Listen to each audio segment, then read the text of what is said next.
de la última clase. Queríamos simplemente volver a recordar la importancia de que ustedes concreten o verifiquen la asistencia a todas las clases. Si quieren acreditar, que es importante también este curso, por favor, de alguna manera, si no han estado en clase presencial, hagan conocer que han visionado las clases a través de la plataforma, contestando a los cuestionarios que hay para tal cuestión. Luego nosotros ya vamos a resolver el ir poniendo esa asistencia a aquellos que no han podido estar en directo, porque si ustedes están en directo ya hemos avisado que la asistencia ya queda recogida. Esto por un lado. También por otro lado, recordarles que la semana que viene iniciamos con un nuevo módulo que es desafíos ministeriales. Ya se abrió el plazo de inscripción, ya hay muchos hermanos que están apuntados y les animamos. Pues si quieren tomar esta enseñanza, no lo dejen para lo último, por favor, porque por un lado nos facilitan a nosotros el poder tener todo a disposición desde el comienzo y por otro lado, pues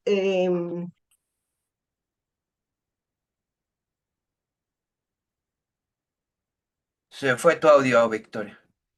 Perdón. A ver, ábrelo. vale, no me he Nos, dado faci- cuenta, no sé qué ha pasado, pero nos bueno, facilitan a sencillamente, nosotros. vale, sí, pues sencillamente que ustedes tengan el material y puedan ver las clases desde el primer momento y no tengan que andar retrocediendo en las clases, ¿vale? Pues vamos a hacer una pequeña oración y ya iniciamos, ¿de acuerdo? Señor, muchas gracias.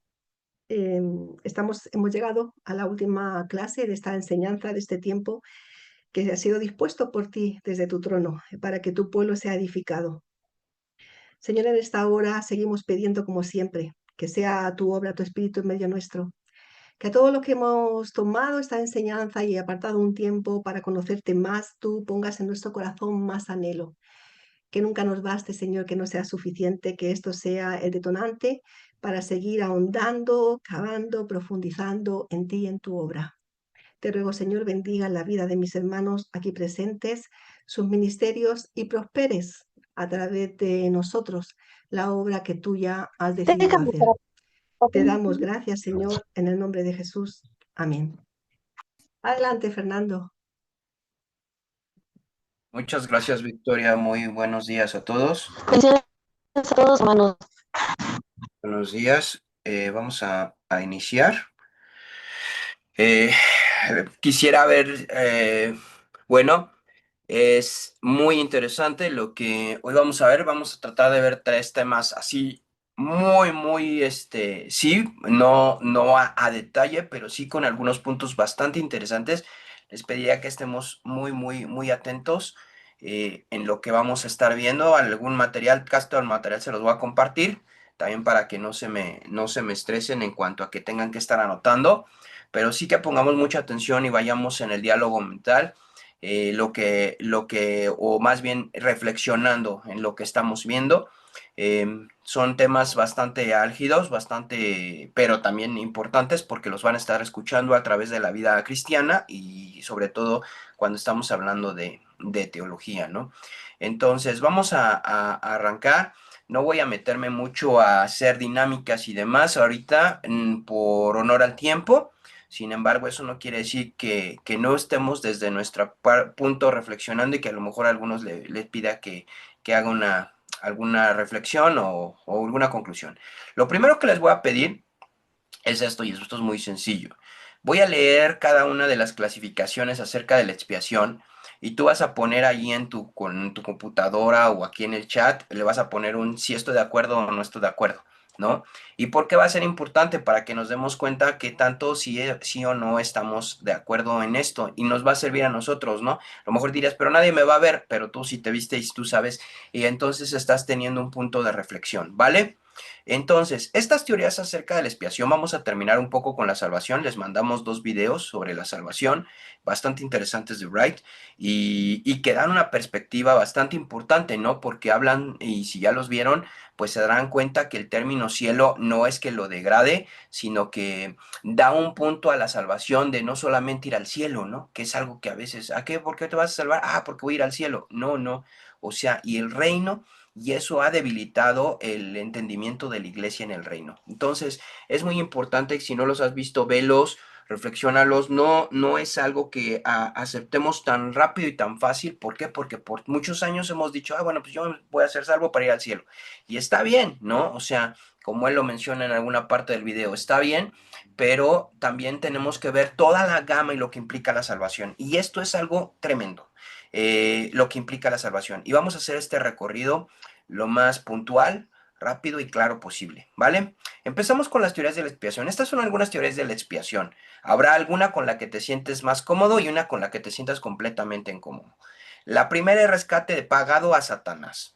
Aquí lo que dice es, le pagamos a Satanás. Orígenes es el que cree, el que generó esta doctrina. Dice, la muerte de Cristo fue un rescate pagado a Satanás para satisfacer cualquier reclamación que Satanás tuviera contra el hombre. A fin de cuentas, Satanás fue engañado. La Biblia no dice a quién se le pagó el rescate. A ver, el primer ejemplo lo vamos a tomar esta primera como ejemplo. ¿Están de acuerdo o en desacuerdo? Aquí prácticamente, si somos atentos, pues Satanás tiene un lugar preponderante sobre todo, ¿no? Y parece ser que Dios tiene que pagarle algo a Satanás. ¿Están de acuerdo o no están de acuerdo? A ver, así que mano arriba, mano abajo, comentario. ¿Ustedes qué opinan? ¿Están de acuerdo o no están de acuerdo? Sin miedo, o sea, lo que No sintieron. estoy, no estoy de acuerdo. No estás de acuerdo, ok. Ok, yo tampoco estoy de acuerdo. Yo Entonces, no vamos estoy a, de acuerdo. ok, para mí es, para mí entonces yo pongo aquí mi mano o lo pongo en el chat, yo le pongo aquí, no estoy de acuerdo, ¿no? No estoy de acuerdo o en mi chat o en el chat que tenemos aquí, yo pongo no de acuerdo, ¿vale? Entonces, la primera no estamos de acuerdo, ¿vale? Ok, ya hicimos el primer ejercicio. Voy a irme rápido con los otros y ustedes seguramente llegarán a alguno donde se sientan cómodos. Quizás no se sientan al 100% cómodos con alguno, pero una de estas posiciones seguro les atraerá. Polingenesia de Ireneo. Cristo reprodujo en sí mismo todas las etapas de vida, incluso lo que nos pertenece a nosotros como pecadores. Su obediencia sustituyó a la desobediencia de Adán y esto debe efectuar una transformación en nuestras vidas. Rápido ponemos sí o no en lo que vamos leyendo. ¿Ok? Satisfacción, no importa que pongas dos sís, ¿eh? No tiene que ser por fuerza uno y demás, pero esto te va a dar a ti un punto de inflexión. Satisfacción, Anselmo. El hombre pecaminoso robó a Dios de su honor. Dios recompensó la muerte de Cristo por verla como una obra de supererogación, de manera que Él puede transmitir a nosotros sus méritos acumulados. La fe es necesaria para apropiarse de esto. Esto es lo que dice Anselmo y se le clasifica como una satisfacción. La siguiente sobre la expiación, es decir, esto que hace la sangre, es la influencia moral. Y esto lo pone Abelardo, también Kistemaker, Rich y Bushnell. Dice, la muerte de Cristo no fue una expiación por el pecado, sino un sufrimiento con sus criaturas para manifestar el amor de Dios. Este amor sufrido debe provocar una respuesta de amor en el pecador y efectuar un cambio ético en el mismo. Esto entonces libera el poder del pecado. Pareciera que esta teoría no es de 1079, ¿no? ¿No le suena muy humanista como de esta época? Pareciera una teoría muy humanista, muy de todos somos amigos y aquí lo que importa es el amor, ¿no? Y parece ser que incluso se va mucho al universalismo. De esto va a tender seguramente al universalismo. Ejemplo, Socino, en el 1539. La muerte de Cristo no expió el pecado, sino que reveló a la fe. Ok, y hay la obediencia como el camino a la vida eterna, inspirando a las personas a llevar una vida similar. Tremendo, ¿eh? Aquí pueden poner sí, no, pero aquí está diciendo algo muy tremendo. La muerte de Cristo no expió el pecado. Y entonces, ¿qué pasa con el pecado? Sería la pregunta, ¿no? ¿Qué deberíamos de estarnos haciendo? Y entonces, ¿dónde queda el pecado? ¿No? Aunque suena bien, llevar una vida similar. Interesante, ¿no? Como hay algunas posturas que van y dice, sí, ¿no? ¿Qué opinas? Gubernamental, Grosio, en 1583. El gobierno de Dios demandó la muerte de Cristo para mostrar su desagrado con el pecado. Tampoco Cristo sufrió, tampoco Cristo sufrió la penalidad de la ley, sino que Dios aceptó su sufrimiento como sustituto de esa penalidad. Es muy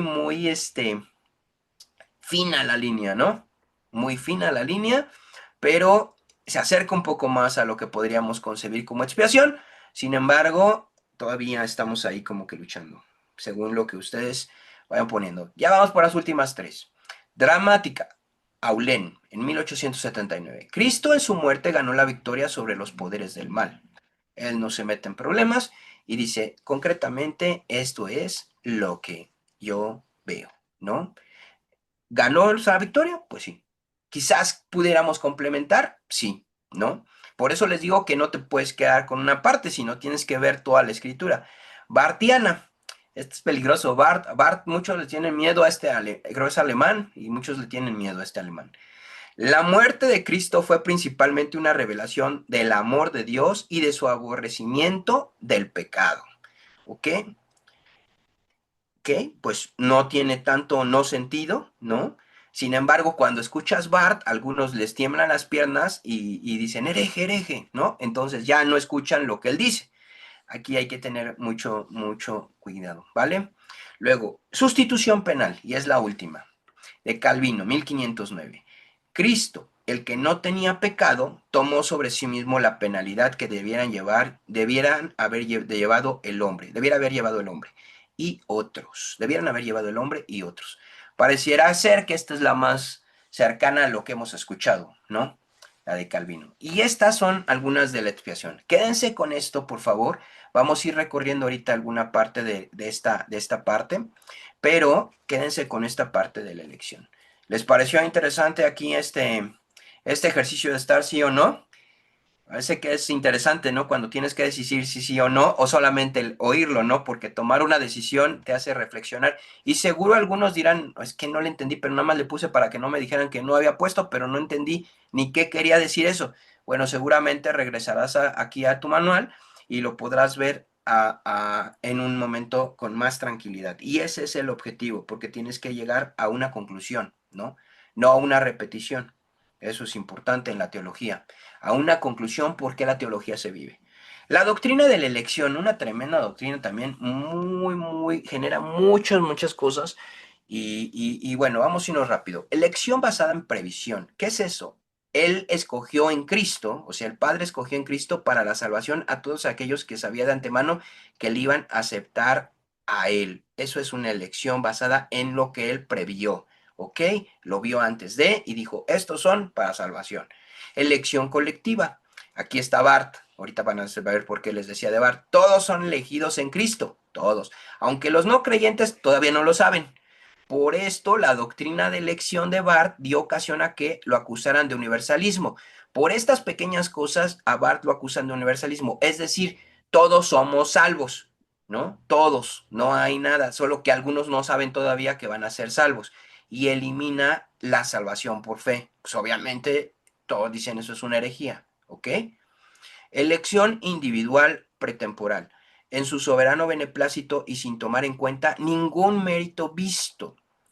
Elige cierto número de hombres para hacerles recipientes de gracia especial y de eterna salvación. Okay. ¿A quiénes eligió? No sabemos. ¿Cómo los eligió? No sabemos. Pero ¿quién los eligió? Dios, ¿no? El término elección aparece en la Biblia. Lo vamos a ir viendo y ahorita lo vamos a ver también en otro documento. Ninguna mente humana, y esto para que tengamos paz, hermanos, jamás armonizará la soberanía y el libre albedrío. Es bien complicado decir. Dios es soberano, pero somos libres. Y nuestra mente, ¡prum!, hace cortocircuito, ¿no? Y luego volvemos a conectar las cables y ponemos los fusibles o como se llame, o arreglamos la energía y volvemos a conectar soberanía y libre albedrío y vuelve a hacer cortocircuito. Y no cuadra. ¿Por qué razón? Porque pareciera que es completamente contrario que Dios sea soberano y que nosotros podamos elegir. Pero no es así.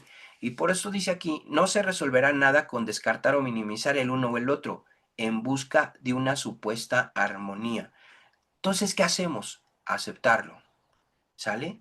Tenemos que aceptar que en algún instante, en el momento que Dios es soberano, es decir, hace lo que quiere, pero que nosotros tenemos libre albedrío. Ah, ¿cuándo? ¿Cómo lo aplico? ¿En qué momento? ¿En todo momento? No, en todo momento, no sabes cuándo, pero tienes libertad. ¿Me explico? Y entonces eso va a quitar esta situación de que pues somos manipulados y por qué un Dios bueno hace cosas malas. La gran pregunta que ya les respondieron en alguna clase y que les decía que la volvieran a leer o la volvieran a ver, no porque no quisiera responder, sino para que en esa búsqueda encuentras más cosas, ¿no? Entonces, ciertos términos y conceptos forman el fondo sobre el cual tenemos que ver la elección. Y estos términos, hermanos, son términos que yo te recomendaría que los veas más a fondo o los reflexiones cuando los veas en tu Biblia o los veas en una reflexión ya en un diccionario teológico. ¿Ok? Omnisciencia, esta es un atributo de Dios. La omnisciencia tiene que ver con la elección. Por eso aparece dentro de la elección. ¿Qué es la omnisciencia? Que Dios todo lo sabe. Decreto, diseño, esquema, soberano y libre. ¿Ok? Entonces, todos estos términos tienen mucho que ver. Entonces, con estos términos te dan mucha luz y dices, ups, no está tan fuera de lugar esto, o sí está fuera de lugar. Elección enfatiza el escogimiento libre de Dios de individuos para salvación. No podemos eliminarlo de la Biblia, ¿no? No podemos eliminar este término. Ahorita vamos a ver un pasaje, aunque voy a ponerles Primera de Corintios, para que no se queden con que solo estamos leyendo y no estamos viendo la Biblia, sino que lo necio del mundo eligió Dios para avergonzar a los sabios, y lo débil del mundo escogió Dios para avergonzar a lo fuerte. Y lo vil del mundo y lo menospreciado, ¿qué hizo Dios? Lo escogió. Y lo que no es, lo escogió para deshacer lo que es. ¿Quién escoge? ¿Quién elige? Dios. Ah, que si me escogió sabiendo, no sabiendo, que si yo tuve que ver, que si no, ok, esa es otra historia. Pero el que escoge y el que decide es Dios.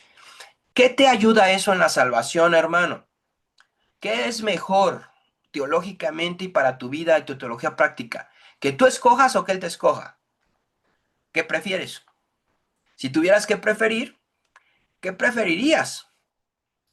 ¿Que Él Que Él nos, escoja o que tú escojas? que Él nos escoja. Que Él nos escoja, ¿verdad? ¿Por qué razón? Porque si tú escoges, ¿qué tal si escogiste mal? Y eres cambiante, voluble, eres un ser humano, eres frágil, no eres eterno. Entonces, esto es muy complicado. Entonces dices, no, es que la elección no está y yo escojo. ¿En serio quieres tú escoger desde tu humanidad? ¿O prefieres desde la eternidad, desde el yo soy, desde la potencia, desde la omnisciencia, desde la omnipresencia, desde el todo, desde el creador, que le escoja? ¿Qué prefieres? ¿Qué preferirías que dijera la Biblia? Ahora, no se trata de que, yo prefiero que diga que yo escojo y ahorita le cambiamos aquí a la Biblia. No, no lo vamos a poder cambiar. Sino lo que te estoy llevando tiene un sentido muy profundo que él escoja. ¿Ok? El que él escoja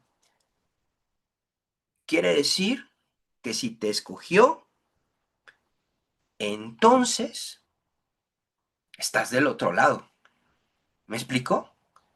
Porque no, cuando él empieza a trabajar en alguien, no termina y no dice, ya, este cuate no tiene remedio, esta mujer no tiene remedio, yo me rindo. O sea, y ya, nos vota. No, sino que dice, yo te escogí porque sé que puede haber algo importante, porque sé que puedes hacer las cosas y sé que puedes cambiar. Por eso hay esperanza, hermanos. La elección, la elección genera esperanza. El entendimiento de la elección genera esperanza, genera fe, genera certeza. ¿Me explico? Por eso es que es muy importante el término. Y a veces nos peleamos por otras cosas o nos peleamos por cómo llega la elección y perdemos de foco lo importante. Predestinación. La muerte de Cristo y su significado fueron predestinados por Dios. Es decir, es algo que está predicho. ¿Ok? Los elegidos por Dios son predestinados para la adopción. ¿Ok? Hay una adopción y Dios dice, yo te voy a escoger anticipadamente para que seas hijo mío.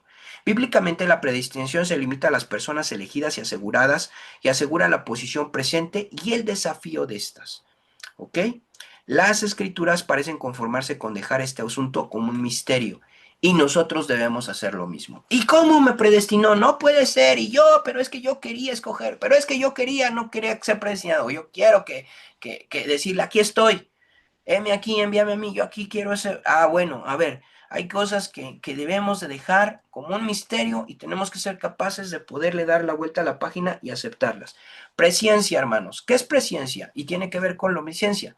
Un conocimiento previo temporal. Y es otro término que seguro te hará y decir, wow, Dios sabe, preconoce las cosas, sabe lo que va a pasar, ¿ok?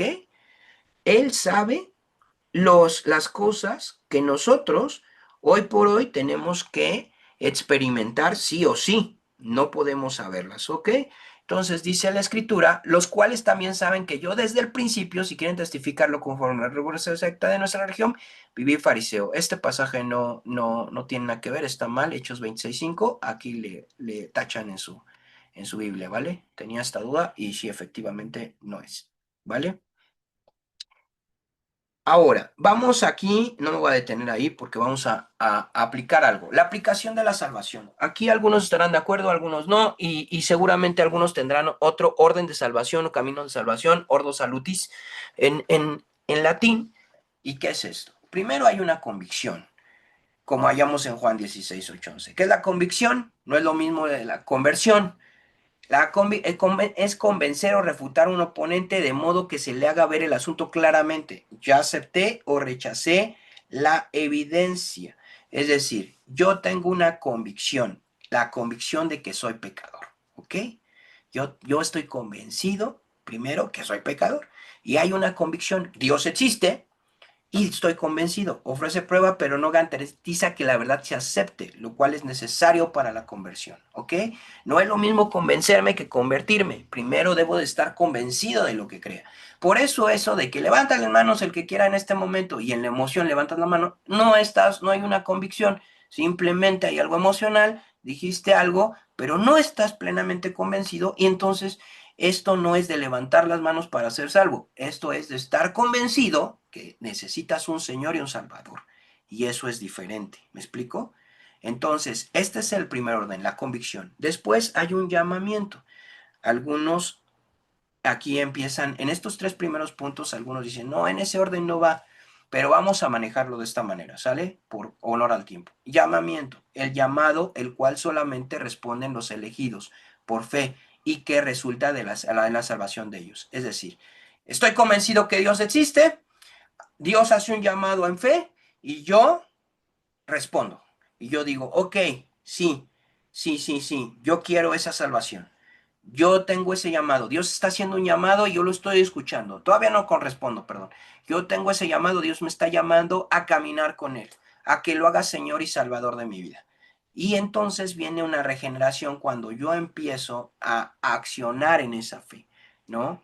Por eso aquí el orden, tú dirás, no, primero era la fe, luego el llamamiento. Bueno, ok, no hay un tema, me explico, el chiste es que entiendas ahorita los conceptos. Regeneración, que significa nacer de nuevo. Cuando yo acepto a Cristo como Salvador de mi vida, como Señor de mi vida, con una convicción correcta y con la fe, entonces hay una regeneración. Soy regenerado, nazco de nuevo, vuelvo a nacer, lo que dice Juan, ¿no? Necesitas nacer de nuevo, Nicodemo. Y entonces hay una regeneración, hay un cambio dentro de naturaleza, dentro de nosotros, hay un cambio de naturaleza y eso genera un nuevo vivir. Es algo que decimos, los cielos están ahorita celebrando y demás, y sabes que hay un cambio y empiezas a cambiar, no sabes por qué, pero empiezas a cambiar, porque ya se accionó la salvación en tu vida. Y la fe, tener fe en Cristo para salvación significa confiar en que Él puede remover la culpabilidad del pecado y dar vida eterna. La salvación es siempre por la fe, no a causa de la fe. ¿Ok? Entonces, siempre por la fe. Es la fe. La fe mía, la fe que pone Dios. Efesios dice que es la fe. Hay un diálogo bastante interesante y lo podrás ver en Efesios, donde dices la fe la pone Dios, no la genera el hombre. Dios mismo pone esa fe y tú solamente respondes a esa fe. Un gran tema, pero bueno, vamos a avanzar. La seguridad del creyente. Aquí este es un tema de pelea también, bueno, de discusión, no de pelea, de discusión muchas veces. La seguridad eterna es obra de Dios que garantiza que el don de Dios, la salvación, una vez que se recibe, es para siempre y no se puede perder. Algunos dicen que sí se puede perder. La certidumbre es la comprensión de que uno posee la vida eterna. Sí o sí vas a tener que definir si crees que la salvación siempre está o se pierde. Lo vas a tener que decidir. Por eso es que siempre vas a escuchar entre los arminianos y los calvinistas y vas a escuchar este diálogo, lo que voy a leer a continuación. Hay quienes dudan de la realidad de su entrega a Cristo. Algunos carecen de certidumbre porque dudan de que el procedimiento que emplearon cuando expresaron su fe en Cristo fuera el correcto. Si uno no cree en la seguridad del creyente, entonces indudablemente carece de la certidumbre más de una vez en su vida. Y cuando el pecado entra en la vida del creyente, especialmente un pecado serio, entonces la duda acompaña tal experiencia. Esto, la falta de certidumbre, va a afectar sí o sí. Por eso tienes que definir bíblicamente, no, no, pues lo que me conviene es creer que la salvación no se pierde. No es de conveniencia, es de que tú estés convencido bíblicamente que eso es lo que debe de ser. ¿Me explico? Ok, aquí en esto yo no puedo ser tan incisivo porque las iglesias tienen una convicción y manejan en eso y seguramente cuando tú oyes una predicación o va en una línea de salvación que es segura o va en una línea de salvación que no es segura, ¿ok? O que se puede perder la salvación o que no se puede perder y eso lo debo de respetar, ¿vale? Dice, el arminianismo enseña claramente que un creyente puede perder su salvación. Eso lo enseña el arminianismo. Los arminianos algunas veces equiparan la posición de la seguridad eterna con una licencia para pecar. ¿Por qué? Porque dicen, si yo te digo que ya no puedes perder la salvación, te vas a volver bien pecador, porque el hombre tiende a una naturaleza, o bueno, vuelve a pecar, porque parece que la nueva naturaleza está luchando con la vieja naturaleza y el pecado vuelve a hacerse presente y se acostumbra a estar pecando. Entonces, para mejor, te digo que la salvación se pierde y así te portas bien. O vives en una vida, se le llama santidad, en una vida santificada. ¿Ok? Por supuesto, los calvinistas sí pecan y lo excusan, pero lo mismo hacen los arminianos. Al final de cuentas, los dos van a excusar. ¿Por qué? Porque hemos visto los dos lados de la moneda, los que dicen que no y los que dicen que sí. Y tienen una parte buena, tienen una parte mala y las dos tienen. ¿Cuál es la parte importante de esto? Arminiano calvinista. El punto importante, hermanos, y como lo diría Bonhoeffer, es que la gracia no es gratuita y lo que hizo Cristo no fue gratis. Entonces, si el costo de Cristo por la salvación es muy alto y nosotros amamos a Dios por pura naturaleza, por puro interno, por pura reacción interna, no por imperativos, tú desde dentro gestionas tu vida como hijo de Dios. Y como hijo de Dios no te interesa estar pecando, sino te interesa estar más cerca de Dios. Y esa debería de ser la respuesta natural, sin meternos en un rollo de arminianos y calvinistas, y que si la pierdo y no la pierdo. Y no estar preocupado porque, pues ya la tengo, me relajo. Ay, la voy a perder. Estoy todo angustiado todos los días porque a ver si hoy no la perdí. No. O sea, el punto es qué está pasando dentro de ti. Por eso es importante que vean los videos de Wright para que podamos entender cómo la salvación va más allá de estas simplicidades de escoger si se pierde o no se pierde, ¿no? ¿Por qué razón? Porque eso no te hace vivir, solo te hace estar paranoico. Ok, vamos a, vamos a entrar acá, en esta parte. Espérame. Y voy a irme un poquito en algunos términos, me voy a ir muy rápido. Este es el comentario de Mariano Ávila sobre Efesios, pero me pareció muy interesante porque él en Efesios capítulo 1, si tú puedes ver Efesios capítulo 1, miren, habla, el mando voy a proyectar aquí, Efesios 1, cuando empieza esta epístola, hace un saludo, una salutación, es una epístola litúrgica, le llama a él, pero fíjense desde el versículo 1.3.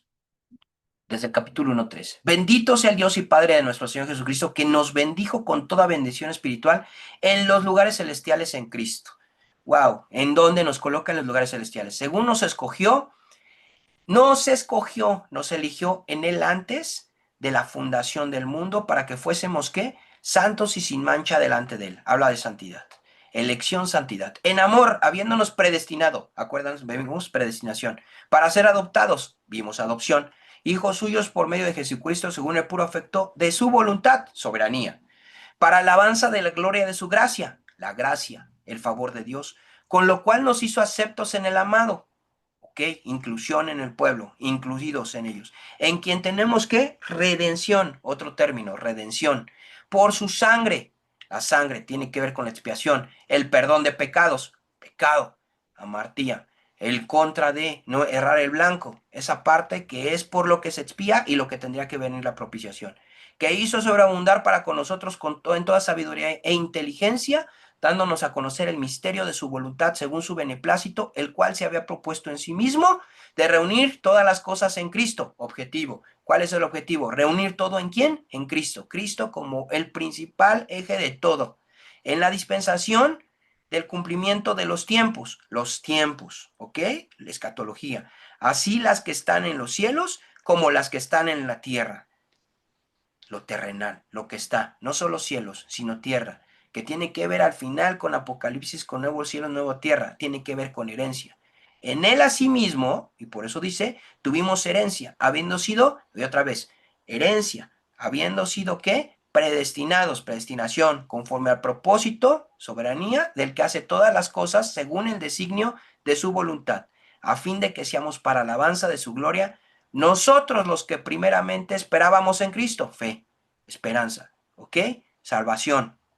En él también vosotros, hablando, oído la palabra de verdad, el evangelio de vuestra salvación, ya se dieron cuenta toda la plenitud del evangelio en un solo capítulo, y habiendo creído en él, fuisteis sellados con el Espíritu Santo de la promesa. Es el Espíritu Santo lo que sigue. Se hace presente el Espíritu Santo, la tercera persona de la Trinidad. ¿Se acuerdan que vimos la Trinidad? ¿Ok? Que es las arras de nuestra herencia, seguridad, herencia, futuro, escatología, hasta la redención, nuevamente redención de la posesión adquirida, ya se adquirió algo, quién eligió, quién es el dueño, para alabanza de su gloria. Qué tremendo pasaje, es un tremendo pasaje. Con esto nos volamos y con esto hacemos cosas, podemos ver cosas tremendas. Por eso es que escogí esto. No vamos a ir viendo pasaje por pasaje, quería verlo ahí, pero por favor, mucha atención. ¿Vamos bien? Tomen un respiro. 1, 2, 3. Respiración profunda y vamos aquí. Venga, la elección. La elección nos recuerda que Dios es el Padre, nos elige para ser suyos y para cumplir su propósito en este mundo. Se debe a su decisión soberana y excluye cualquier idea de méritos humanos. ¿Ok? Primero. Luego.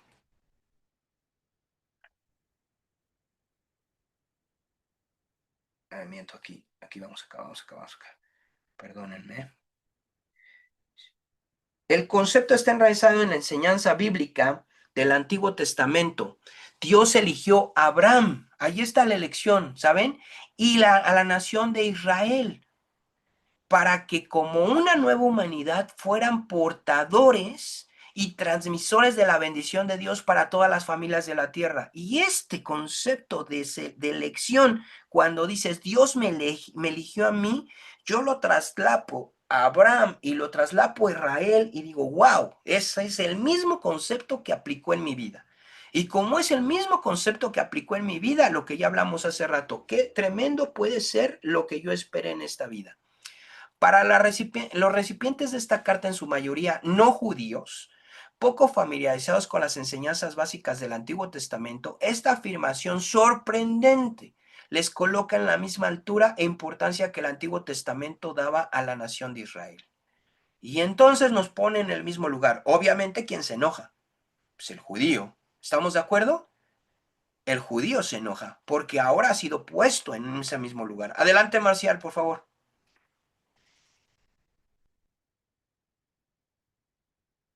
No te escuchamos.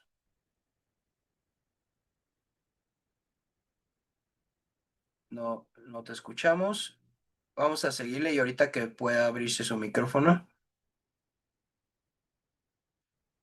Recuerda que si eres un hijo de Dios, nunca serás feliz en el pecado. Así es, dijo Espurión. No te escuchamos, Marcial. Bueno, vamos a seguirle. Lecciones en Cristo. Fíjense, lecciones en Cristo, o anótalo si quieres, Marcial. Las lecciones en Cristo, el elegido por antonomasia, y en él nosotros también participamos de la elección para la misión. Es en Cristo donde está nuestra elección, pero esa elección tiene implícita una misión, ¿ok? ¿Ok? Entonces, esto es muy importante. Adelante, Federico, si tienes problemas, puedes conectarte por teléfono también. Luego, el hecho de que la acción de Dios de elegirnos obedecía a una decisión previa anterior a la fundación del mundo. Antes de la creación del mundo, dice, es que Dios nos elige antes de la fundación del mundo. Y eso nos vuela a la cabeza porque dices, ¿cómo? Pues si todavía no había nacido, no me conocías. Y aquí es donde se nos olvida que Dios es Dios. ¿Me explico? El objetivo de la elección se expresa por medio de las palabras ¿para qué? Y nos descubre el profundo sentido ético y misiológico de la elección. ¿Para qué me eligió? Y aquí está la respuesta. Si no sabes para qué te escogió, no sabemos para qué nos escogió, para que fuésemos santos y sin mancha delante de Él. Para eso nos escogió, para que fuésemos santos y sin mancha delante de Él. La santidad ahora no quiere decir que seamos santurrones, o como se diría aquí en México, o como se dice, estar siendo religiosos. Quiere decir apartados, caminando en una identidad con Dios, en un vínculo con Dios, ¿me explico? La santidad es una realidad presente y una meta del diario vivir. Es conformarse a la voluntad de Dios. Es odiar lo que Él odia y amar lo que Él ama. Solamente es eso. ¿Qué odia a Dios? El pecado. ¿Qué ama a Dios? A la humanidad. Si soy capaz de eso, soy capaz de transformar el entorno. Si ustedes vieron el curso de misión integral, podrán darme fe de lo que están oyendo, ¿no? De que no puedes hacer misión integral si no entiendes que eres elegido y si no entiendes que tienes una misión. Y si no entiendes que estás llamado a santidad y a caminar en el mismo entendimiento y en la misma voluntad de Dios.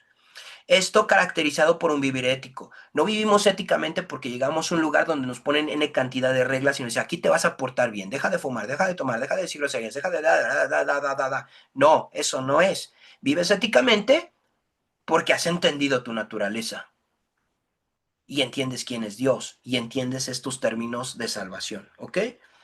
Dios designó o destinó de antemano que fuésemos adoptados. Nos predestinó, Él decidió que fuésemos adoptados. Yo no decidí ser adoptado. No hay nadie que diga, ya me adopté, ¿me vas a adoptar ahorita? No, no. Ahorita, por ejemplo, que es mucho lo de adoptar un perrito y demás, el perrito no puede escoger simplemente, y perdonen que haga esta comparación tan burda, pero pues uno tiene que ser el que vaya y adopte al animal y lo haga parte de su vida y se comprometa a alimentarlo, a cuidarlo, a amarlo. ¿Ok? Entonces, Dios decidió adoptarnos en su familia y darnos ese lugar en su familia y al lado de Él. ¿Por qué lo decidió? Porque Él lo decidió. Vale la pena estarte preguntando, pero es que yo no me lo merezco, pero es que yo no sé. Yo creo que eso no vale la pena, porque creo que perdemos el tiempo y no avanzamos entonces hacia la realidad que sigue, que es para qué me adoptó y disfrutar la adopción. ¿Me explico? Se amplía el sentido y significado de la elección en el versículo 4.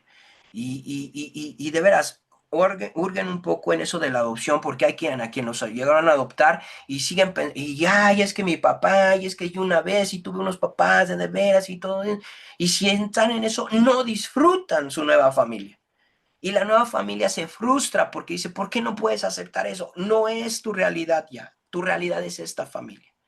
Se amplía el sentido y significado de la elección en el versículo 4 y ese versículo seguramente tú lo vas a poder ver. La predestinación es según el plan del que hace todas las cosas conforme al designio de su voluntad. ¿ok? Es decir, su única razón se encuentra en la voluntad y propósitos soberanos de la voluntad de Dios. Hemos sido sellados, ¿se acuerdan que dijimos? Hemos sido sellados con el Espíritu, lo cual garantiza nuestra herencia como hijos del Padre. Y eso es tremendo, estamos sellados, tenemos unas arras, tenemos una seguridad de que vamos a estar con Él por la eternidad calificada. La predestinación está calificada por 5 frases interesantes. Estos yo se los voy a pasar, ¿eh? El objetivo o propósito para ser adoptados como hijos suyos. El medio por excelencia, Jesucristo. El beneficiario y objeto de la acción para él mismo. El beneficiario es el Padre. Sí, nosotros nos beneficiamos, pero el beneficiario es el Padre. La forma o manera en que la acción se realiza, según el buen propósito de su voluntad, porque quiso, soberanía. El fin último de dicha acción. ¿Cuál es el fin de todo este rollo de la elección? Para alabanza de su gloriosa gracia, que Él sea glorificado. Por eso ahorita en un rato tú vas a ir a la reunión y vas a levantar tus manos y vas a adorarle y vas a poder entrar al tabernáculo de David, más profundo que el tabernáculo de David, y vas a poder alabar y decirle, wow, Dios, te siento, te palpo y te alabo. ¿Me explico? Porque has entendido que tu ser es la gloria y los que no vayan hoy lo van a hacer mañana. ¿Me explico? Pero, y lo puedes hacer ahorita y dices, oye, pero no voy a ir ni hoy ni mañana. Pues entonces cuando termine esta clase, le pones ahí una pausa a tu vida y alabas a Dios. ¿Por qué para eso naciste? Porque para eso te escogió. Porque para eso te dio una nueva vida. La adopción e integración a la familia de Dios es la finalidad de la elección predeterminada por Dios y expresión de su amor. Dios expresa su amor en la adopción y te dice, tú eres ahora mi hijo, eres parte de mi vida, eres parte de un pueblo, ya no estás solo, ahora eres parte de una realidad eterna.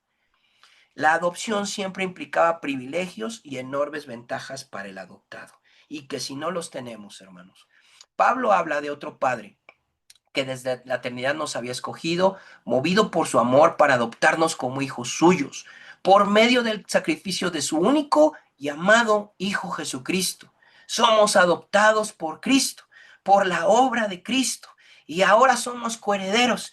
Y ahora somos hijos del mismo Padre y por eso nos llamamos hermanos. Ahora entiendes, o no sé, yo creo que ya lo habías entendido, ahora entiendes la magnitud del término hermanos. Hermanos no es porque no se me olvidan los nombres y pues es más fácil decir hermano, hermano, hermano, hermano, hermano. Y, ay, y ni el cliché cristiano, ay, es que este es evangélico porque nos dice hermanos. Ahora todos dicen brothers, brother es otro, son los cuates, pero hermanos somos hermanos. No, va más allá. La profundidad es una identidad en sangre, una identidad en herencia, una identidad en destino, una identidad en propósito, una identidad en el Padre, en el pueblo.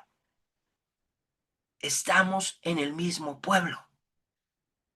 Pertenecemos a la misma sangre. Vamos hacia el mismo lugar y nos ama el mismo Padre y nos ha hecho unos. Por eso somos un cuerpo, me explico, y por eso la profundidad de Pablo. No es una decisión impersonal y al azar como a menudo se caricaturiza la predestinación. No, no es eso. Es algo profundo de Dios, muy profundo, que a veces vale más la pena ver el resultado que estar dándole pequeñeces a ver. ¿Y cómo fue? Y en lo que estás en cómo fue, te pierdes de todo lo maravilloso de la revelación de Dios en estas verdades. Tenemos la redención, hermanos. La imagen denota la compra de la libertad de un esclavo. Ya no somos esclavos. El rescate pagado es un sacrificio humano mediante su sangre. Es su sangre lo que costó nuestra redención, nuestra libertad. La idea mezcla dos metáforas, una comercial y otra cultural, redención y expiación. ¿Qué es esto? Un pueblo esclavo que fue liberado por la gracia de Dios y que para ello tuvo que sacrificar un cordero pascual y untar su sangre en los dinteles de las puertas de sus casas. Era esclavo, tuvo que haber sangre en mi vida, pero ahora soy libre. ¿Cómo estoy viviendo esa libertad? Esa es la teología. Esa es la teología. La sangre y la redención están íntimamente conectadas. Lo que Dios ha hecho por medio del sacrificio de Jesús es un nuevo éxodo. Salimos de esclavitud. No tenemos, por eso el apóstol dice, deja de estar pensando y regresa a lo que eras. Deja de estar añorando los panes de Egipto y las cosas que eran de esclavo y los ladrillos y esas cosas. Eres libre. Y a veces añoramos y hace esa comparación con el viejo hombre, con lo que éramos antes de conocer a Cristo. ¿Por qué sigues añorando ese basurero? ¿Por qué? ¿Por qué no lo sueltas? Quizás porque no has visto la Canaán, no has visto la promesa y eso te impide avanzar. El perdón de los pecados explica el efecto de la redención. Dios nos ha reconciliado, otra palabra, reconciliado consigo mismo y nos ha perdonado. Lo hacía en conformidad con su extraordinario amor. Por puro amor nos ha perdonado y nos ha dado esa libertad. Fíjense, dice aquí. Dios llevó las riendas de la historia para que, llegado el momento oportuno y único de su maduración, llevara al cabo su misterio, su buen plan por medio de Jesús, hacernos un pueblo, hacernos parte del pueblo de Dios. Nos escogió y nos inserta y nos hace un pueblo y nos da una realidad y una identidad. Y no debemos separarnos de esa identidad que nos dio la salvación. Y entonces lo que te estoy diciendo, si me estás siguiendo, lleva la salvación más allá de ir al cielo, más allá de ir el domingo, el sábado a la iglesia, más allá de cantar. Lo lleva a una realidad, una teología, una vida práctica. El propósito de Dios es poner toda la creación bajo la suprema autoridad de su Hijo amado. Todo va a estar bajo la autoridad del Hijo. Fuimos hechos, hermanos, herederos. Implica que Dios es el agente de la acción. Dios nos hizo sus herederos. Soy un heredero. Y aunque no te haya heredado nadie, ni la tía, ni la prima, ni nadie, porque a algunos sí les ha heredado y diga, ¡ay, ya llegó la tía que no conocía, que te hizo millonario! Gloria a Dios por la tía, ¿no? Algunos no tuvimos a la tía, ni al papá, ni a la mamá, ni a nadie, ¿no? Es más, gracias a Dios que ya no se permite el traspaso de deudas, porque si no, algunos nos hubieran heredado las deudas. Entonces, no lo tuvimos. Pero Dios nos ha hecho herederos de algo más grande y no nos lo puede arrancar nadie. Nadie. No va a haber hermanos envidiosos que nos quieran quitar parte de la herencia, ni primos, ni nadie, ni de repente la familia que no sabías que existía. No, no va a existir eso, ¿me explico? Fuimos hechos herederos y se refiere al hecho de que Dios nos hace sus herederos, lo cual liga esta idea al rico concepto teológico de la adopción. No solo me adopta, sino me da herencia. O bien de otra manera de referirse a esa realidad de lo que ahora somos y tenemos por estar unidos al Mesías. Y esa palabra que se escucha mucho, tenemos un legado. Y ese canto que a veces escuchamos, haremos historia, porque somos la iglesia. Realmente haremos historia, porque somos adoptados y somos herederos. Y que haré historia porque haré historia. Porque no hay un hijo de rey que no haga historia y que esté escrito en los anales. ¿Me explico? Entonces, esto es lo que nos quiere transferir la salvación. Esto es lo que nos quiere transferir la soteriología. La herencia es, por tanto, la participación de la nueva vida que será propia del nuevo cielo y una nueva tierra. Tendremos un nuevo cielo y una nueva tierra. ¡Wow! ¡Qué emoción! ¡Qué emoción! Todavía no me quiero ir con el Señor. Todavía quiero estar aquí. Pero que cuando me vaya y cuando un día esté, que voy a estar en un nuevo cielo y en una nueva tierra, ya me invitaron. Ya el Espíritu Santo me selló, ya me dijo que sí voy a estar ahí. ¿Tú lo crees o no lo crees? Te invito. Y por eso invitamos a otros. ¿Para qué los llevamos al infierno? No queremos que se vayan al infierno. Queremos que vayan al nuevo cielo y a la nueva tierra, de la cual ya tenemos un adelanto. Lo que les decía, las arras o garantía. Está garantizado no por mí, no por lo que haga, sino por Él, porque Él me eligió. Te repito la pregunta del inicio. ¿Qué prefieres, que te elijan o elegir? Yo prefiero que me elijan, porque entonces ya estoy garantizado. Con la presencia del Espíritu en nuestra vida se garantiza. Si el Espíritu está en ti, tú estás del otro lado. Dios hace que todas las cosas sucedan tal y como Él quiere. Dios nos ha sellado, marcado como propiedad suya, y ese sello es el Espíritu Santo. Así, cuando recibimos el Espíritu Santo, se puede decir a la luz de este texto que hemos sido marcados como propiedad de Dios. Yo soy hecho en Dios. Ni en México, ni en España, ni en ningún lado. Soy hecho en Dios. Así me sellaron. Made in México. Así es hoy. Hecho en México. Hecho en Dios más bien, no en México. Eso es lo que tenemos que entender. Hemos sido marcados. Tenemos acceso. Dios mismo da testimonio de que somos genuinos hijos de Dios, adoptados con todos los requisitos de la ley. Le pertenecemos a Dios. Y aquí es donde entra ese, es que quiero ser libre, que no sé qué. No entiendes que si eres siervo de Dios, eres libre. Pero no te cae en la mente porque dice siervo, esclavo, libre, no me cuadra. Y vuelves a ser siervo del pecado.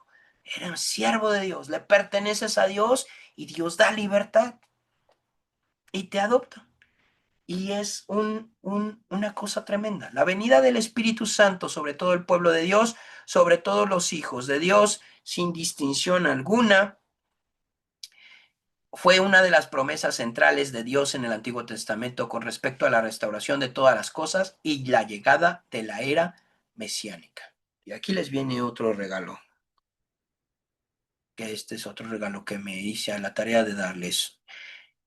Pablo y el Espíritu y el pueblo de Dios. Y nos brincamos, tomemos aire, vamos bien, venga, yo estoy bien contento con ustedes y bien emocionado porque Dios está hablando muy bonito en esto de la elección, de la salvación.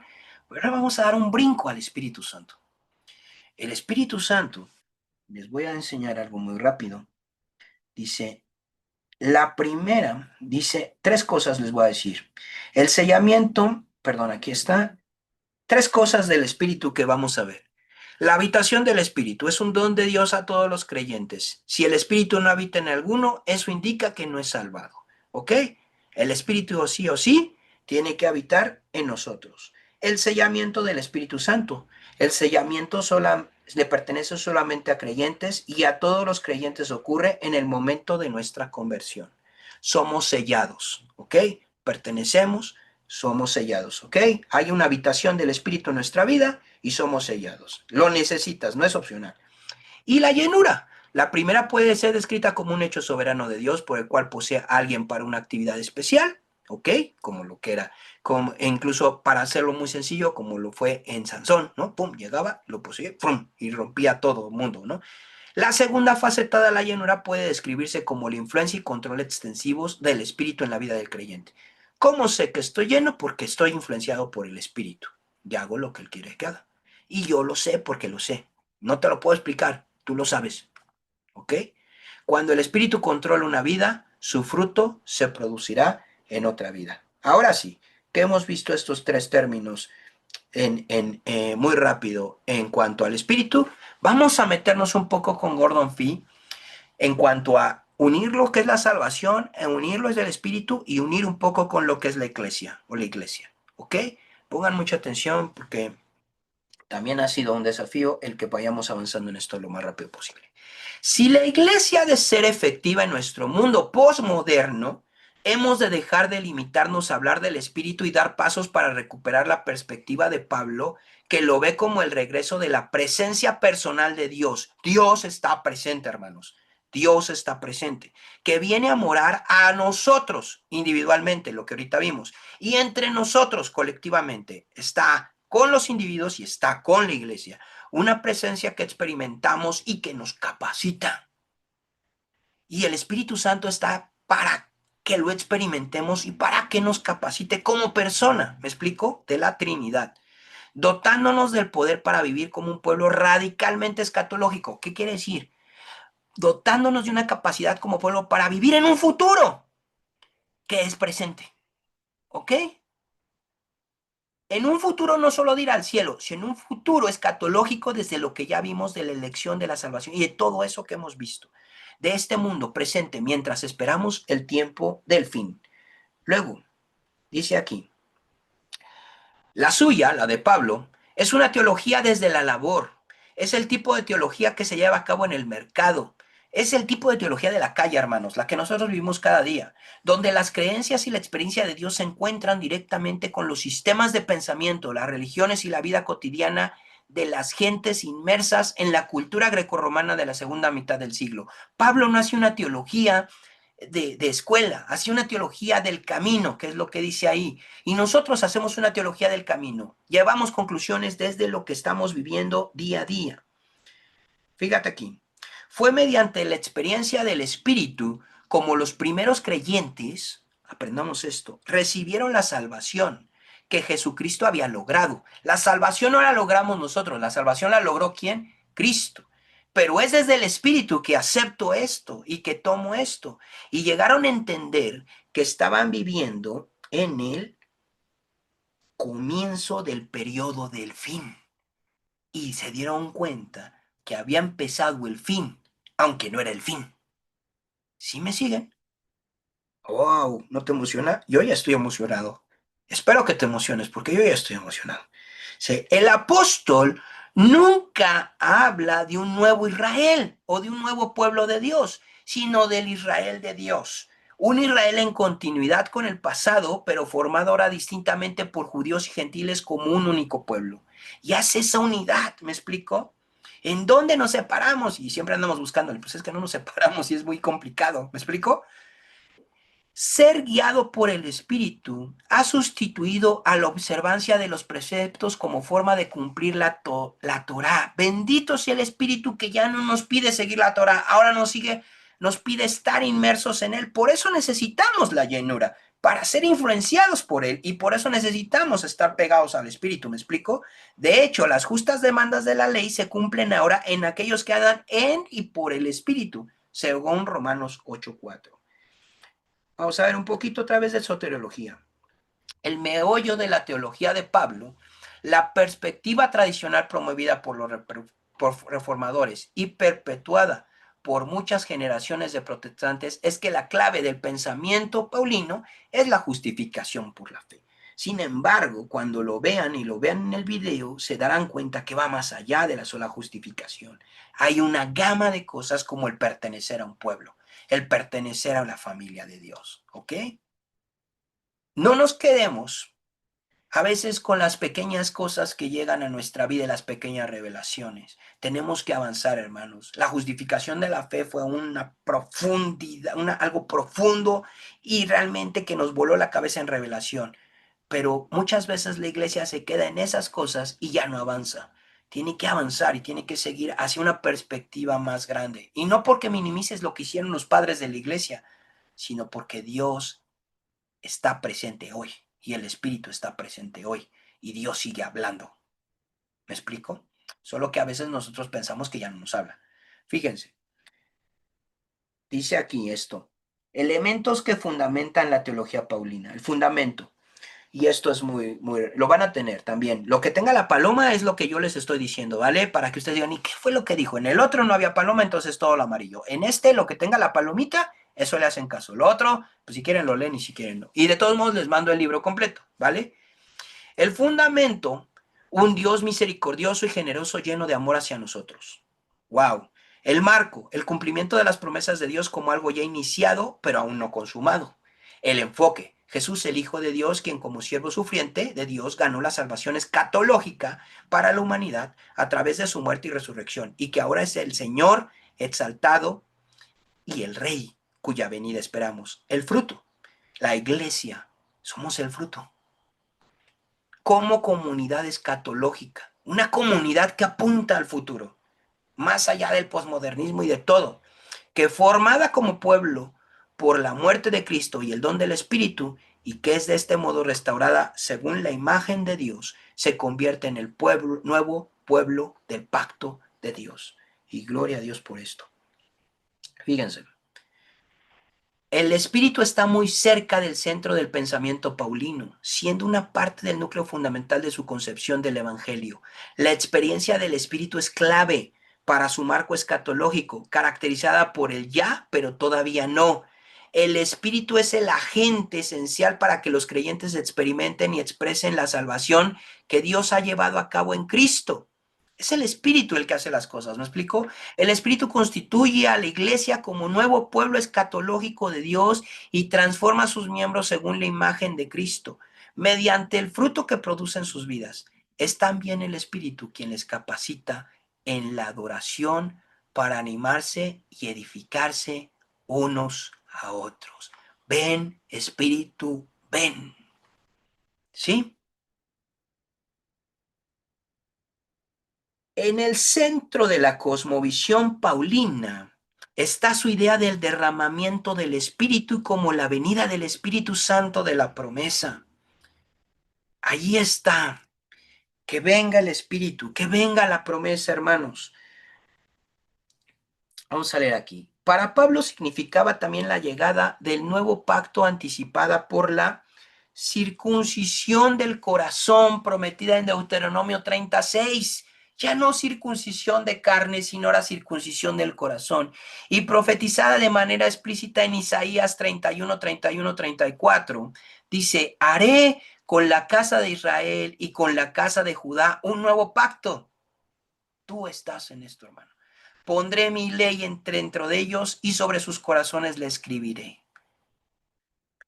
Pues al poco tiempo esta profecía fue recogida por Ezequiel, quien la vinculó explícitamente con el espíritu que Dios iba a poner dentro de ustedes. El espíritu marcó el regreso de la perdida presencia de Dios con su pueblo. Y es el espíritu el que ahora está con nosotros. Y es Dios el que está con nosotros. Es la presencia de Dios entre ellos los que distingue a los israelitas como pueblo de Dios. No las leyes, no las normas, sino la presencia de Dios, hermanos. Más que la ley, otros distintivos de identidad como la circuncisión, las leyes sobre las comidas o la observancia del sábado.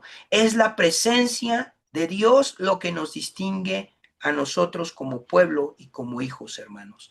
La iglesia local es el templo de Dios en la comunidad, en que está situada y lo es solo por la presencia del Espíritu mediante el cual Dios ha visitado de nuevo a su pueblo. Necesitamos el Espíritu en la iglesia local. Necesitamos que el Espíritu esté en la iglesia.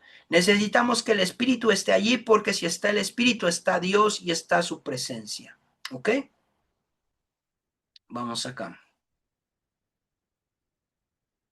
Así que para Pablo la salvación en Cristo es una realidad esencialmente escatológica, que en primer lugar representa que la salvación definitiva de Dios ha sido ya cumplida por Cristo. Es una suerte de troque temporal divino. La condenación futura que tanto merecemos todos nosotros ha sido transferida del futuro al pasado cuando Cristo la llevó sobre sí. Mi condenación ya es pasado, ¿ok? Eso es lo que dice esto. Por ello hemos sido salvos, puesto que nuestra salvación final aún no se ha llevado a cabo plenamente. El apóstol puede hablar igualmente de la salvación como de algo que está en proceso. No está plena la salvación y entonces no existe. No, está en proceso. Sí, pero todavía no está plena. Pero ya estás en la salvación, ya estás en el reino, ya estás en la dimensión de Dios, ¿ok? Estamos siendo salvos y todavía guarda pleno cumplimiento. Y tú dirás, ¿cómo? Pues si ya soy un hijo de Dios, ya estoy justificado. Sí, ya estás justificado, ya estás en Cristo, pero todavía no has terminado Dios la obra contigo. Y gloria a Dios, porque yo sé que todavía le falta trabajo conmigo a Dios. No sé contigo. La redención es tanto ya como todavía no. Y lo es también nuestra adopción y justificación. Entonces no te desesperes. Ya estás, pero todavía no. Pero para allá vas. ¿Sale? Dice, los creyentes han saboreado la vida venidera y la realización completa y final del futuro es tan segura que mientras viven este ya, pero todavía no, el nuevo pueblo de Dios se convierte en una comunidad de raíces celestiales. Somos celestes. tenemos raíces celestiales. ¿Sí me siguen? Entonces, por eso nos cuesta trabajo entender muchas cosas, porque lo vemos muy humanamente. Los primeros creyentes no tenían edificios llamados iglesias. Ya me estoy metiendo en en eclesiología, ¿me explico? Que si bien hay una clase, de todos modos ya me estoy metiendo en eclesiología. Los primeros creyentes no tenían edificios llamados iglesias, no iban a la iglesia, ellos eran la iglesia. Y en lugares y momentos determinados se reunían como iglesia. Como templo de Dios, habitado por el Espíritu, formaban una poderosa comunidad marcada por las obras del Espíritu, entre las cuales había milagros y oráculos proféticos. Los incrédulos que les visitan exclaman, en verdad Dios está entre ustedes. Que la gente diga que Dios está en la iglesia, porque la presencia de Dios está en la iglesia. Esta es la teología, ¿me explico? Esta realmente es la teología. La teología es la presencia de Dios explícita en medio de la iglesia y en medio de su pueblo. Es bajar las verdades y poderlas transformar en algo real, en algo concreto. Que el Espíritu está en la iglesia y que el Espíritu y la presencia estén en nuestras vidas. Y que sea una expresión que se vea a los que no lo tienen y lo anhelen. Anhelen esa nueva tierra y ese nuevo cielo. Dios no está meramente salvando a algunos individuos y preparándolos para el cielo, sino creando un pueblo para su nombre en el que Dios puede habitar y que en su vida colectiva reproduce la vida y carácter de Dios, tanto en su unidad como en su diversidad. Somos pueblo. Igual que en el caso de la observancia de la Torá, para los seguidores de Cristo, el tiempo de la carne ha pasado. Según Romanos 7, 4, 6, con el nuevo pacto, Cristo y el Espíritu han llevado a su fin el tiempo de la ley y de la carne, que pertenecen a nuestra existencia anterior a Cristo y fuera de él. Seguir viviendo de este modo es incompatible con la vida según el Espíritu. El punto de vista de Pablo, sin embargo, no representa una postura triunfalista, como si quienes viven por el Espíritu nunca fueran a ser tentados por la antigua vida en la carne. Claro que no, lo seremos, pero venceremos, hermanos. ¿Me explico? Seremos tentados, pero venceremos. Y esa es la promesa.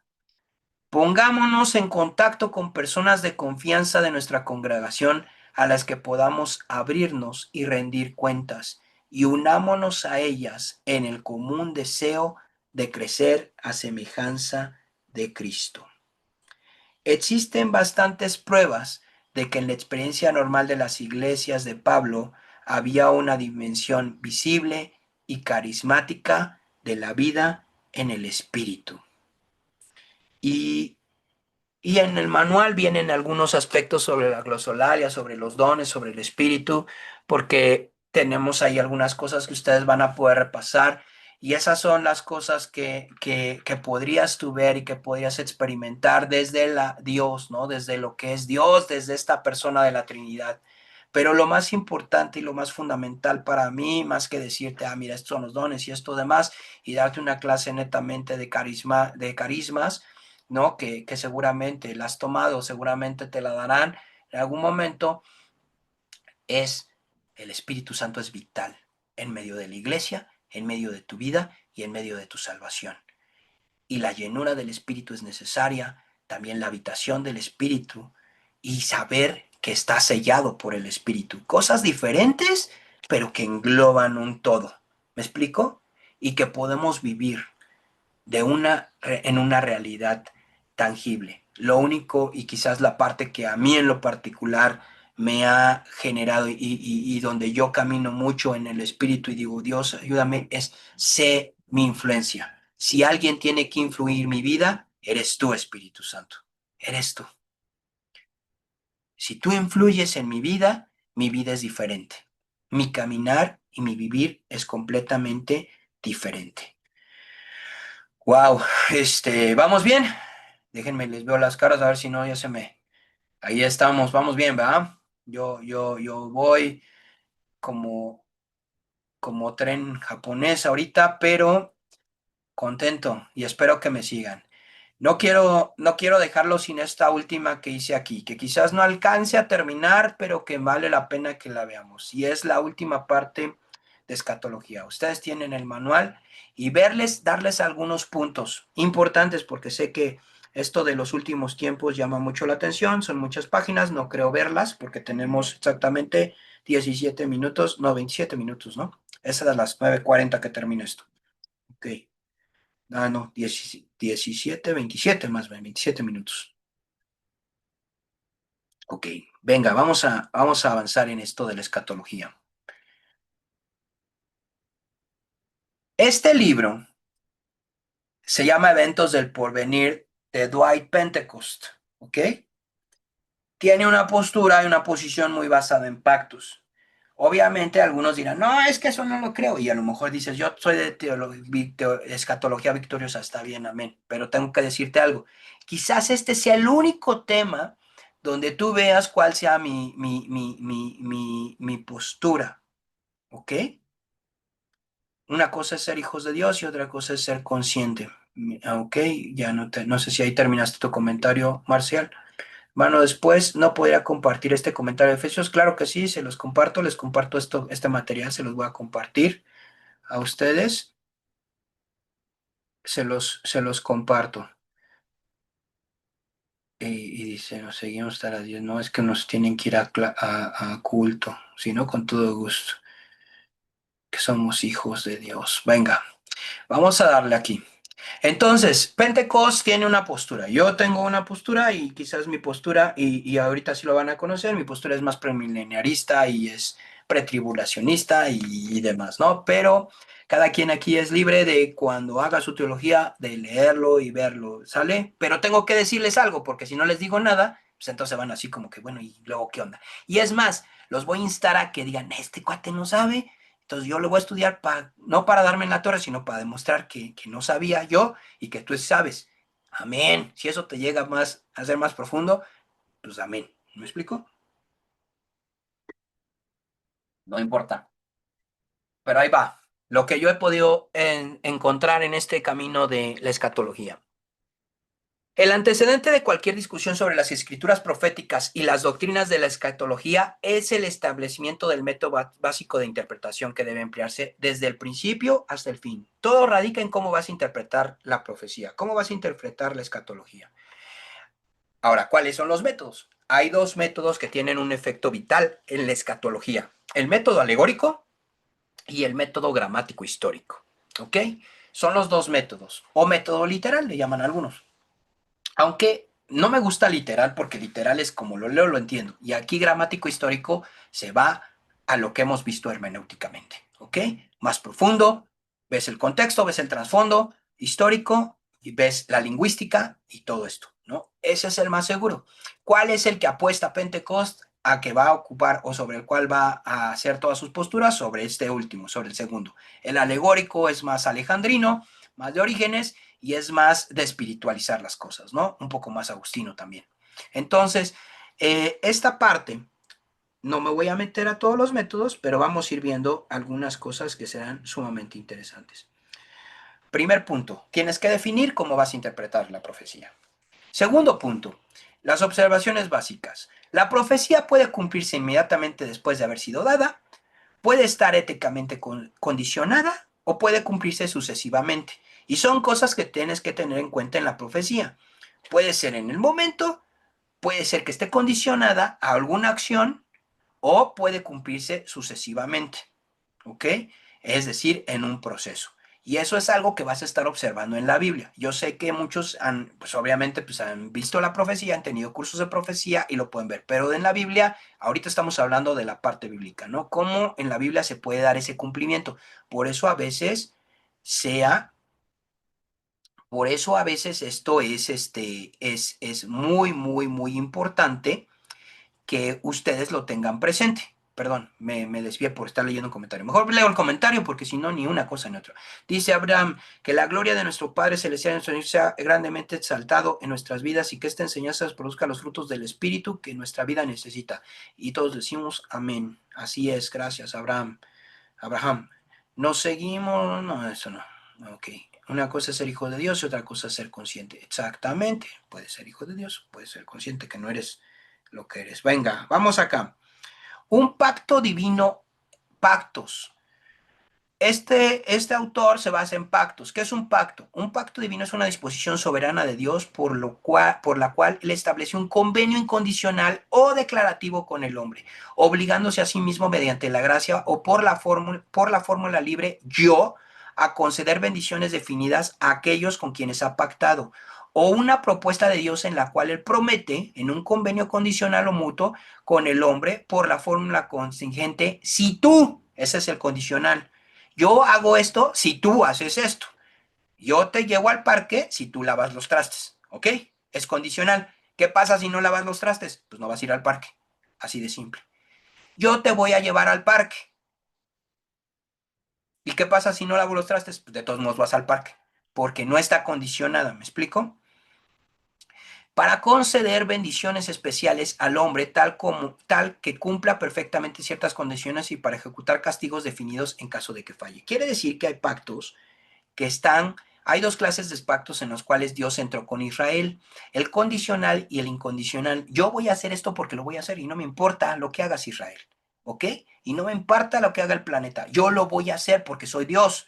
Y hay otras donde dice, yo lo voy a hacer siempre y cuando tú hagas esto. Esas condicionales son las que a veces lees en las noticias en algunas decisiones que se toman a nivel internacional, sobre todo en el pueblo de Israel. ¿Por qué razón? Porque esas condicionales las tiene aquí metidas el pueblo de Israel. ¿Ok? ¿Cómo voy a lograr que pase esto? Tengo que hacer esto. Y a veces, ¿cómo hago las cosas? E incluso algunas cosas tú las accionas porque estás condicionado y dice, bueno, si el que da Dios le da, ¿ok? Entonces, si tú das abundantemente, Dios te bendice. Entonces, por eso das bendición, ¿ok? Es una condición y algunas cosas las hacemos de esta manera. Me voy a ir acá, no sé por qué lo escogí aquí, pero no va, aquí va. Perdón, es que me voy brincando varias páginas y no vamos a terminar. Dios está llevando a cabo dos programas distintos. Otra cosa importante, hermanos. Hasta ahorita hemos visto la profecía, hemos visto los pactos, hemos visto las interpretaciones y ahora vamos a ver otra cosa interesante que debe de estar en nuestra mente cuando vemos lo profético, lo escatológico. Dios está llevando a cabo dos programas distintos. El de la iglesia, que terminará con el traslado de ella, y el de Israel, que terminará después del traslado y de la segunda venida de Cristo. Son dos programas distintos. Por eso a veces se nos hace bolas el Apocalipsis y la Biblia cuando lo leemos porque queremos ver un solo programa y pensamos que la iglesia e Israel están en el mismo tenor y entonces van en el mismo sentido. Entonces no nos hace sentido. No nos hace sentido. Mateo 24 no nos hace sentido. Mateo no nos hace sentido porque dices, no, rayos, no me cuadra, porque no es para la iglesia. ¿Sí me explico? No es para la iglesia, no es Mateo 23, 24, no es para la iglesia, es para Israel. Son dos programas distintos y tenemos que aprender a verlo como dos programas distintos. Yo sé que si a ustedes les interesa este libro lo pueden leer con más calma y con todo y van a distinguir exactamente los programas.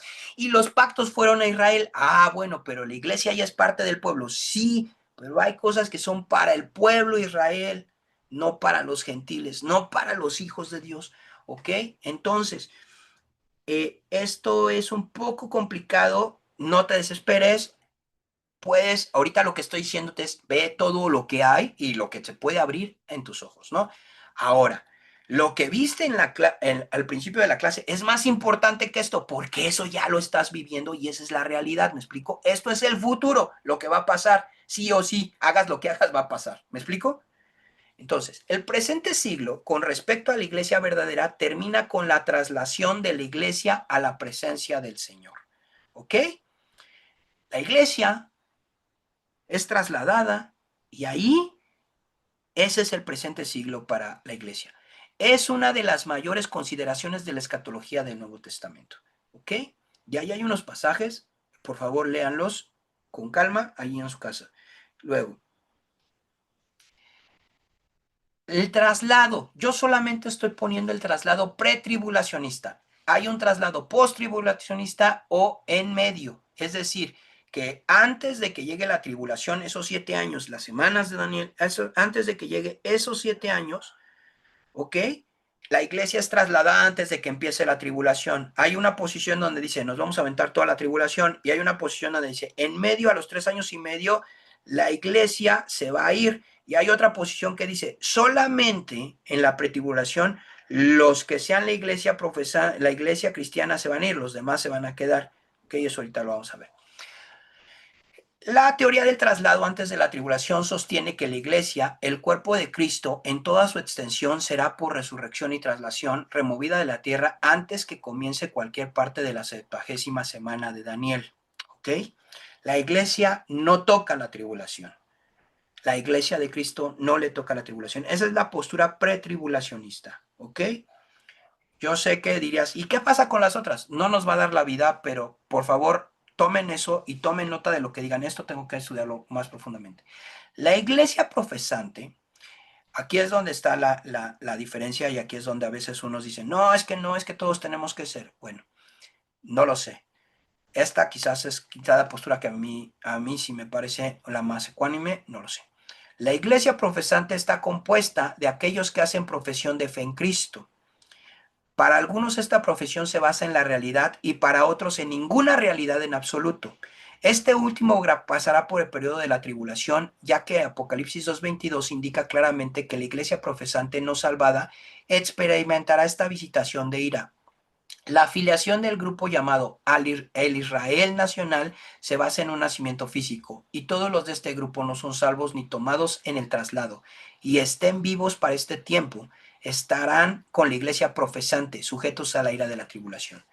El término iglesia profesante es un término que, sobre todo, si no me equivoco, en Europa es muy no común escucharlo, ¿no? La primera vez que lo escuché fue con un brother que, bueno, el esposo de una hermana que estaba en Reuters, y él decía, yo soy cristiano profesante. Y profesante es que profeso la fe cristiana, pero que yo ya no comulgo con el cristianismo, ni me congrego, ni nada de nada. Es un término muy delicado porque entonces tú estás asentando mentalmente que eres cristiano. Pero ya no me voy a regresar a lo que vimos anteriormente, que fue quizás el comentario de Marcial. Y esto es lo que en un momento nosotros vemos. O sea, ¿realmente eres hijo o no eres hijo? ¿Realmente es fe o solamente una profesión de fe, como afiliarte a un club? Y eso solamente lo sabe el Espíritu y lo sabes tú. Y es más, a veces ni tú, ¿no? Lo sabe el Espíritu y lo sabe Dios. No podemos decir, ay, tú no, tú sí, tú no. No, no, no tenemos esa situación. Marcia, levantaste la mano. Sí, hermano. Bueno, es muy interesante todo lo que, muy teológico y muy profundo lo que estamos dando hoy, ¿no? Y yo me quiero centrar solamente, antes de irme, que lo que has hablado de la predestinación, ¿no? Para mí, como has dicho, hay muchos debates, que ser salvo, no eres salvo, que ser el salvo. Pero yo creo que van de la mano, tanto la predestinación está hablando, tanto la responsabilidad como la predestinación. La predestinación no va sola, tiene que ir con la responsabilidad del hombre. Por ejemplo, yo el otro día estuve mirándolo, bueno, yo tengo un amigo que trabaja en el hospital conmigo, que es neurólogo, y me dijo que Dios, o sea, yo lo he apuntado aquí, que dice que cuando una persona decide mover la mano, la actividad cerebral es la que prepara ese movimiento. Comienza como una milésima de segundo antes que la persona sea consciente, o sea que el cerebro ya ha empezado el proceso de la decisión antes que se dé cuenta. O sea que Dios nos da dice que nos cogió antes de la fundación del mundo, pero nosotros no lo sabemos. Nosotros no lo sabemos. Dice que hemos sido predestinados, pero la predestinación tiene que ver también con las decisiones humanas, ¿no? O sea que la decisión va junto con la predestinación, no es solamente ser salvo, sino que Dios te ha escogido, como has dicho, para ser santo, para que Él ya nos ha dado las cosas para vivir como Dios manda. Tenemos que ser santos y ya ha preparado todas las cosas y somos hechura de Dios, preparadas para buenas obras. Entonces yo creo que nosotros tenemos que ser conscientes de que la predestinación Yo, para mí, no está hablando que seas condenado o salvado, sino que tú tienes la decisión de decidir. O sea, en esos mínimos segundos que tenemos para tomar la decisión, nosotros tenemos que ser conscientes, ¿no?, de lo que somos, porque si Él nos ha predestinado y nos ha escogido antes de la fundación del mundo, también quiere decir que nosotros tenemos la responsabilidad también. O sea, mucha gente piensa, si yo he sido predestinado, pues hago lo que me da la gana porque voy a ser salvo. No, pero también dice la palabra, si sea santo, santifíquese más. Entonces, para mí la predestinación va junto de la mano también de la responsabilidad. O sea, pero tú tienes que ser consciente, ¿no? De ser que eres hijo de Dios y el que te ha escogido, ¿no? Porque, como he dicho antes, ¿no? Estuve hablando con este hombre y me dijo que Dios obra antes de que tomes decisiones. Fíjate, Dios obra antes de que nosotros tomamos decisiones. Y para mí esa es la predestinación. Él obra antes que nosotros tomamos decisiones y Él nos cogió antes de la fundación del mundo para que nosotros andamos en ella, ¿no? A lo que Él nos ha predestinado. Gracias. Gracias, Marcial. Sí, mira, y quizás con esta imagen para continuar y cerrarle, pero y quizás esta imagen me llama mucho la atención cuando veía estos temas hace algunos años. Es como que tú caminas y pasas la puerta, ¿no? Y la puerta es eternidad y es salvación, ¿no? Y de repente volteas a la puerta y en la puerta, en la parte de atrás de la puerta hay un letrero que dice predestinado. Tú no lo sabías, ¿me explico? Tú Mm, caminas y tú decidiste meterte ahí a la puerta y entraste en la puerta, pero tú no sabías que eras predestinado. Tú tienes que caminar, ¿vale? O sea, y tienes que vivir como hijo de Dios. No puedes caminar con el entendimiento de que, pues soy predestinado, pues entonces, pues si soy predestinado, Dios va a hacer todo y entonces, pues que Dios salve a los que predestinó y amén. No, ese no es el objetivo. Lo has leído bien. Gracias, Marcial. gracias. ¿Vale? Entonces, es esa parte donde sí, ya te entiendo ese rollo y siempre el choque es con, ¿y dónde quedo yo en la ecuación? Ah, bueno, pues tú no sabes, simplemente no sabes que eres predestinado, ¿no? No lo sabes. ¿Quién es? No lo sé. Cuando camines, te vas a dar cuenta. Es solamente para darle gloria a Dios, porque te escogió, ¿vale? Ujú. No para que camines en una inseguridad incorrecta, ¿va? Amén. ¿Sale? El tribunal de Cristo, hermanos, es otra de las cosas que viene aquí en la escatología. Voy a continuar con esto. El tribunal de Cristo. Esta es otra cosa que vas a encontrar en la escatología. En 2 Corintios 5:10 y Romanos 14:10, aunque en este último pasaje la lectura corregida es tribunal de Dios, se declara que los creyentes han de ser llevados a un examen ante el Hijo de Dios. Este evento se explica con mayores detalles en 1 Corintios capítulo 3 versículo 9 al 15. Un asunto de tanta seriedad demanda cuidadosa atención. Algunos no están de acuerdo, sobre todo si tienes una teología victoriosa, que va a haber un tribunal y que ya está todo y no vas a pasar tus obras por ningún fuego ni nada. A mí en lo particular, a mí sí me emociona el tribunal de Cristo, porque me hace entender una realidad, ¿no? Sea como sea, voy a estar delante de Dios. A mí me apasiona, a mí me gusta, ¿no? Y algunos dirán, no, yo no quiero eso porque pues no me he portado, no he hecho nada ni nada de nada. Y digo, no, yo quiero esto. O sea, la verdad es que en mi humanidad, algunos dicen, no, eso no va a ser porque no se necesita. Bueno, para mí está el que sí. Las bodas del Cordero. El tiempo de las bodas se revela en la Escritura. Será entre la traslación de la iglesia y la segunda venida. ¿Ok? Entre que la iglesia es trasladada y la segunda venida hay unas bodas. De acuerdo con Apocalipsis 19:7, estas bodas suceden en el tiempo de la segunda venida, por cuanto a la declaración es, han llegado las bodas del Cordero. Estas bodas siguen a los eventos de Bima de Cristo, por cuanto cuando aparece la esposa, aparece con las acciones justas de los santos, que solo pueden referirse a aquellas cosas que han sido aceptadas en el tribunal de Cristo. De esa manera, las bodas mismas deben colocarse entre el tribunal de Cristo y la segunda venida. Entonces, ¿cuáles son las bodas? Pues lo que nos espera como esposa de Cristo, ¿no? La otra, aquí hay otro punto que dice, el primer gran propósito, la tribulación, ¿no? La tribulación, la horrible tribulación, lo que vemos en Apocalipsis y que muchos no queremos ni leer. El primer gran propósito de la tribulación es el de preparar a la nación de Israel para recibir a su Mesías. Qué paradójico, ¿no? La tribulación y el Apocalipsis es un libro de amor, no un libro de tortura. Dice, el segundo gran propósito de la tribulación es el de derramar juicio sobre los hombres y las naciones incrédulas. ¿Por qué razón? Porque hay justicia, porque hay amor de Dios por la humanidad y Dios va a cumplir. Los juicios de la tribulación. Ahora bien, en el intervalo entre el traslado y la segunda venida se realiza la serie septenaria de los juicios de los sellos, las trompetas y las copas. Y estos, pues es obvio lo que empezamos a leer y aquí es donde muchos se bajan de Apocalipsis y dices, no, esto es una masacre y esto me da miedo. Entonces, bueno, cuando veas esto, son los juicios de la tribulación y cuando lo lees como iglesia, la verdad es que ya te va más bien horas para que Dios salve a la gente y Dios establezca su reino en las personas que tenga que establecerlo. El punto de vista premilenario. Milenio es que va a haber un reinado de 1000 años, ¿ok?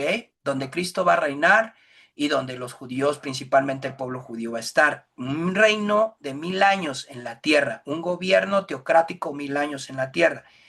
¿Qué es el punto de vista premilenario? Cristo, el punto de vista preliminar es que sostiene que Cristo volverá a la tierra literal y corporalmente antes que comience la era milenaria y que con su presencia se instituirá un reino sobre el cual Él reinará. En este reino se cumplirán literalmente todos los pactos que Dios hizo con Israel. Continuará por 1000 años, después de lo cual el reino será entregado por el Hijo al Padre y se unirá con el reino eterno. El problema central de esta posición es el de si las escrituras han de cumplirse literal o simbólicamente. Ok. Este autor va a manejar todos los puntos de vista. Yo no les puedo poner todos los puntos de vista, pues nunca vamos a acabar. Este es el punto de vista que yo puse, pero tú puedes leer los otros. Postmilenialista, amilenialista y premilenialista, ¿ok? Entonces, este es el premilenialista, este es en el que yo creo, ¿vale? Pero yo, Fernando, ustedes no.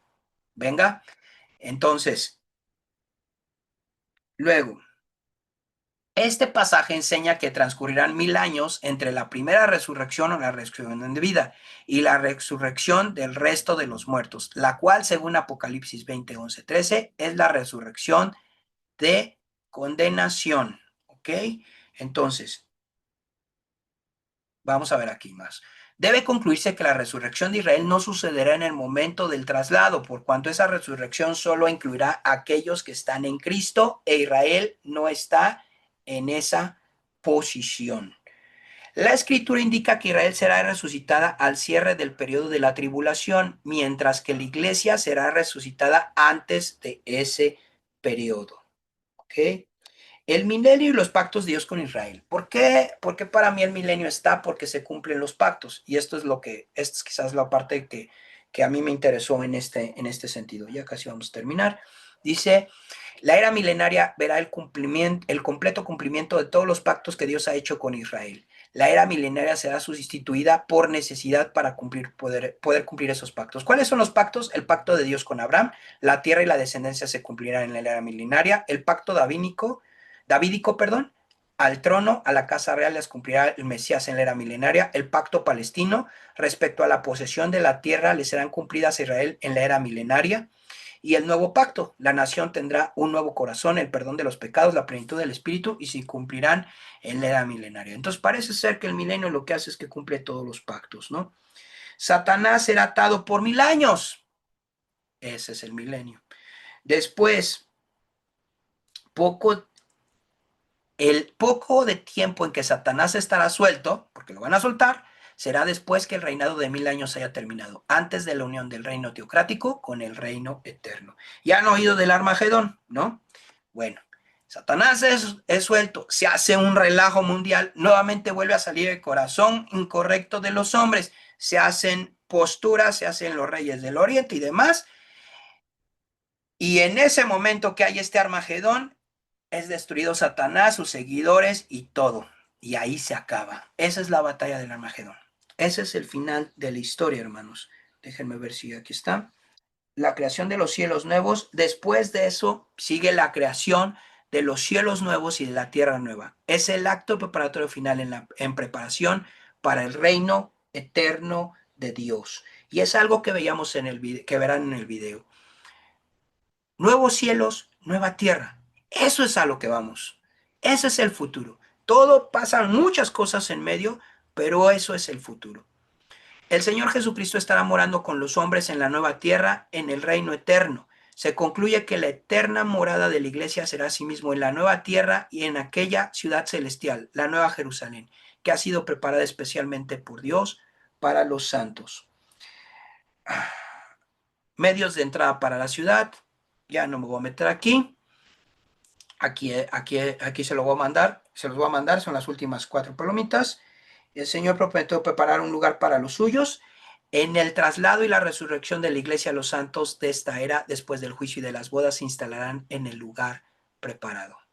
Este lugar de morada preparado para la esposa, en el cual los santos del Antiguo Testamento encontrarán su lugar como siervos, es trasladado hacia abajo para permanecer en el aire sobre la tierra de Palestina durante el milenio, tiempo durante el cual los santos ejercerán su derecho a reinar, la Nueva Jerusalén, ¿no?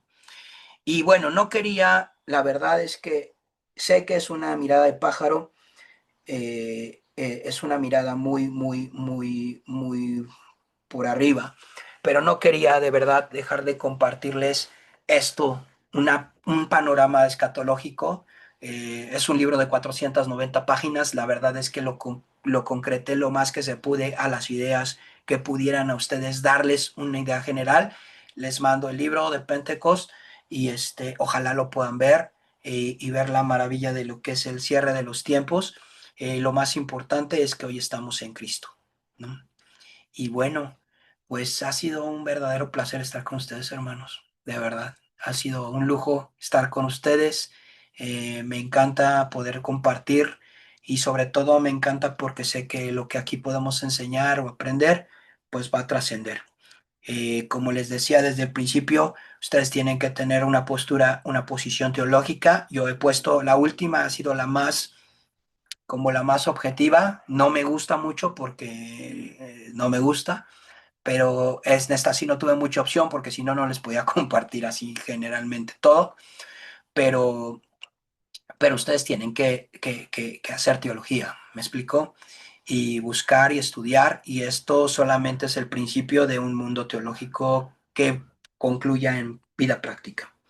Pues no sé si tengan algún comentario, alguna situación al final. La semana que entra es un cambio de chip completamente. Vamos a una clase más pastoral, más de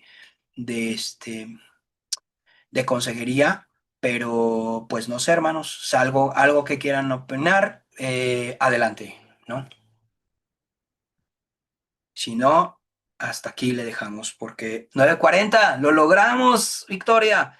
9:40, no sé cómo le hice para meter 3 temas en esta hora 40. Lo logramos, gracias a Dios. Ha- Gracias a Dios. Has volado, Fernando, hoy has volado. Y nosotros Sí, contigo. ay, gloria a Dios, gracias. Oigan, pues que venga, que nos aventamos 3 temas, ya tienen algo que platicar, ahora sí. Dios les bendiga, hermanos. Excelente sábado, disfrútenlo, bendiciones, un abrazo y a los que nos vayan a ver en línea, pues Dios les bendiga. Los veo ahí en las calificaciones, bueno, no los veo en las calificaciones, ahí les mandarán sus calificaciones y todo. Venga, bendiciones, un placer estar con Bendiciones. ustedes. Nos vemos Gracias, pronto. pastor. Gracias. Hasta Gracias. luego. Dios les Adiós. bendiga. Bye. Bendiciones. Gracias. Muchas gracias, Muchas gracias, bendiciones. Fer. Hermanos.